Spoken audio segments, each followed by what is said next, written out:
애플 주식 분할 이후에도 애플 주식을 추매할지 고민하시는 분들, 그리고 주가가 떨어질까봐 걱정돼서 매도를 고민하시는 분들은 이 영상을 참고해주세요.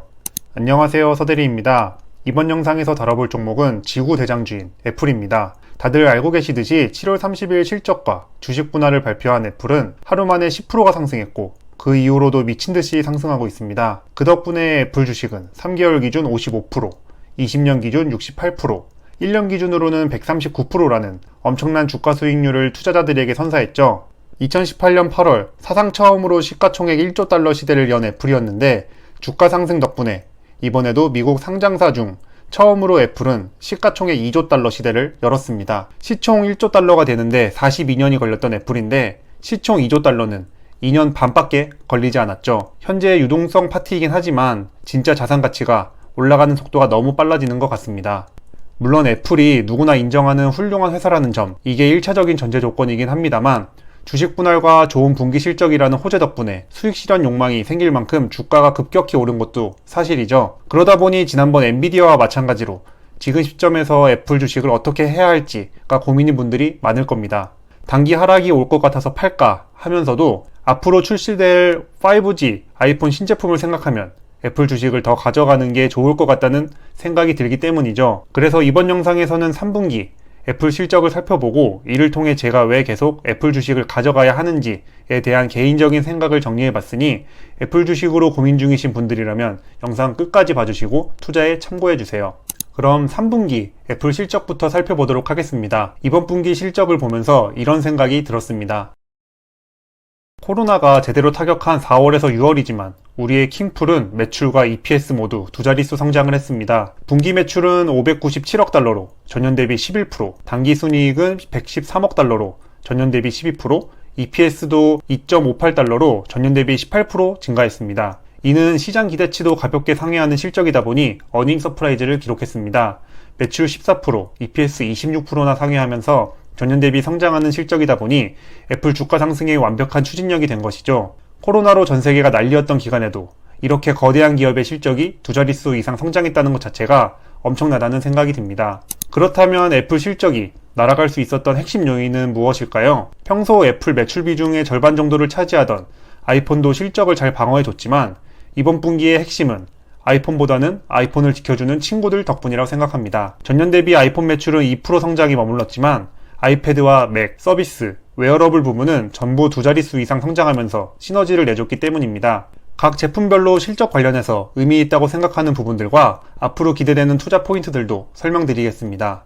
우선 애플에서 가장 큰 비중을 차지하는 아이폰입니다. 코로나로 오프라인 매장들이 문을 닫고 경제가 마비되는 상황에서도 아이폰 11과 SE2의 양호한 판매량 덕분에 아이폰 매출이 마이너스 되지 않았다는 점이 다행입니다. 아이폰이 매출 방어에 성공할 수 있었던 가장 큰 이유는 최근 발매한 아이폰 SE2 덕분인데요. 한국에서는 딱히 SE2에 대한 언급이 없어서 팀쿡이 SE2 반응이 좋다는 얘기를 했을 때 솔직히 뻥카라고 생각했습니다. 하지만 SE2가 11%의 반값 가격인데도 아이폰 전체 매출을 방어했다는 점을 생각했을 때 아이폰 SE2가 아이폰 매출을 얼마나 캐리했는지 예측해 볼 수 있을 겁니다. 다들 알고 계시다시피 아이폰 SE2는 프리미엄 제품인 아이폰 프로에 칩과 동일한 A13을 탑재했는데 가격은 139달러부터 시작하는 애플의 가성비 라인입니다. 애플은 이 아이폰 SE2 출시를 통해서 애플 생태계로 입문할 고객들 확보의 속도를 올릴 의도입니다. 이는 뒤에서 다룰 서비스 부문 실적에서 좀 더 자세히 설명드리도록 하겠습니다.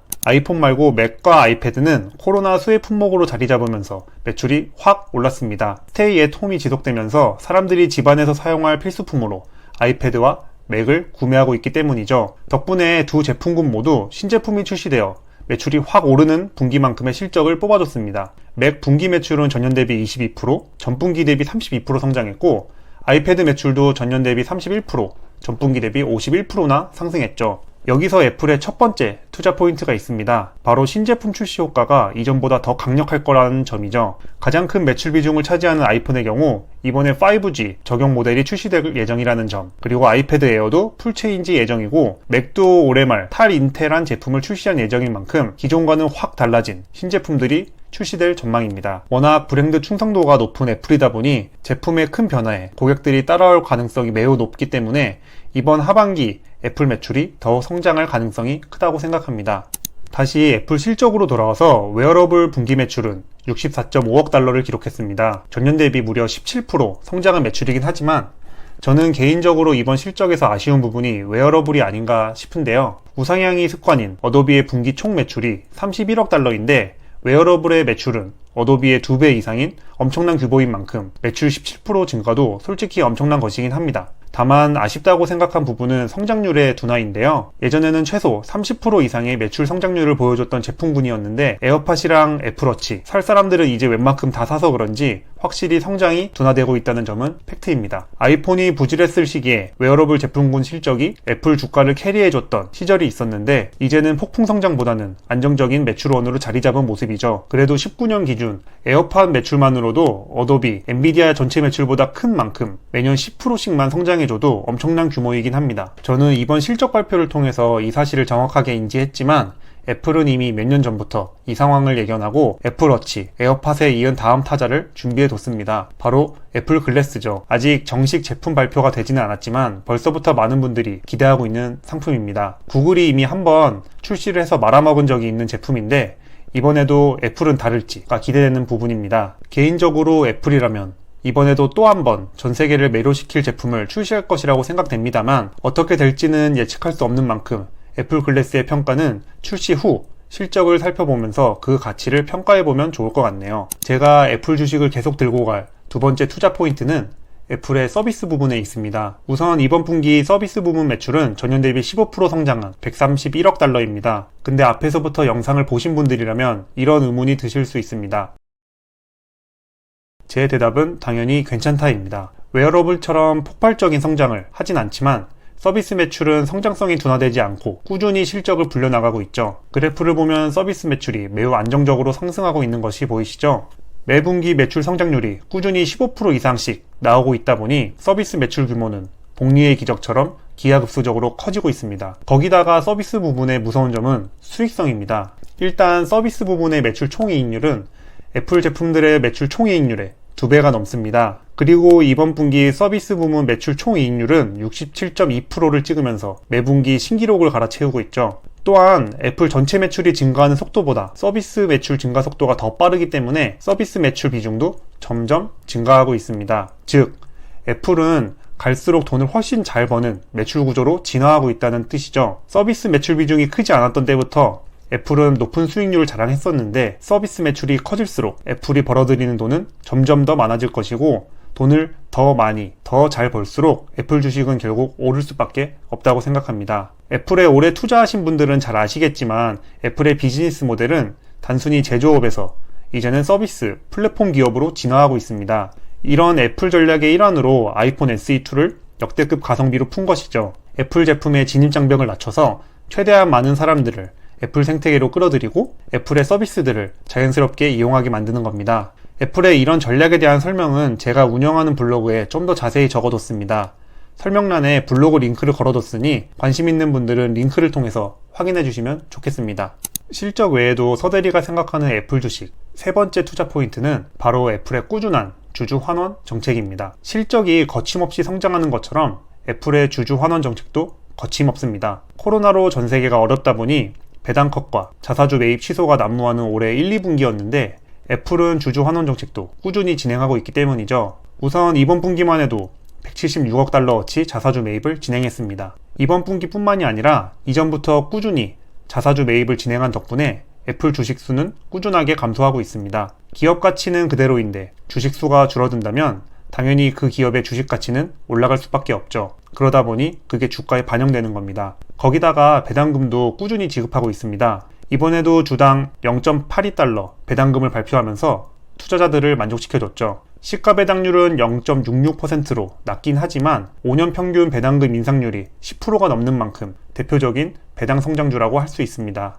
그리고 앞으로도 이런 행보는 이어질 예정이며 압도적인 현금 흐름을 바탕으로 주주 환원 정책의 원천인 현금성 자산도 풍족한 상황이죠. 그리고 보너스로 잊혀질 때마다 발표하는 주식 분할까지.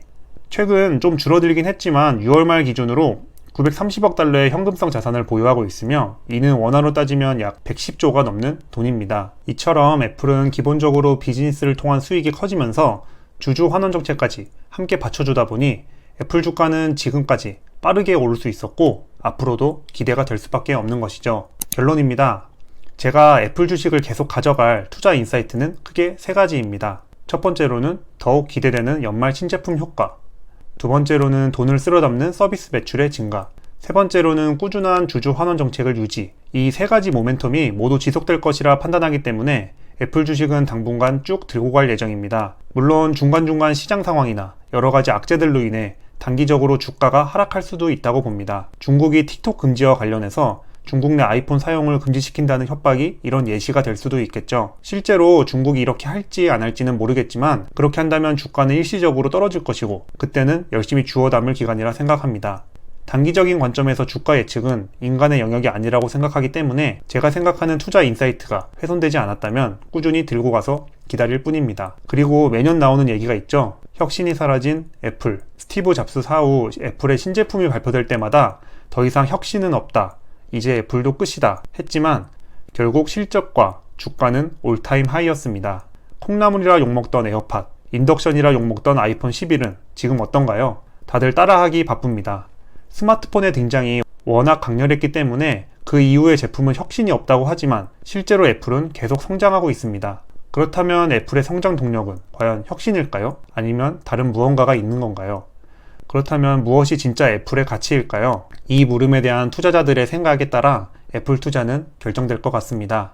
여러분이 생각하는 애플 투자 포인트는 무엇인가요? 다양한 의견을 댓글로 남겨주세요. 지금까지 서대리였습니다.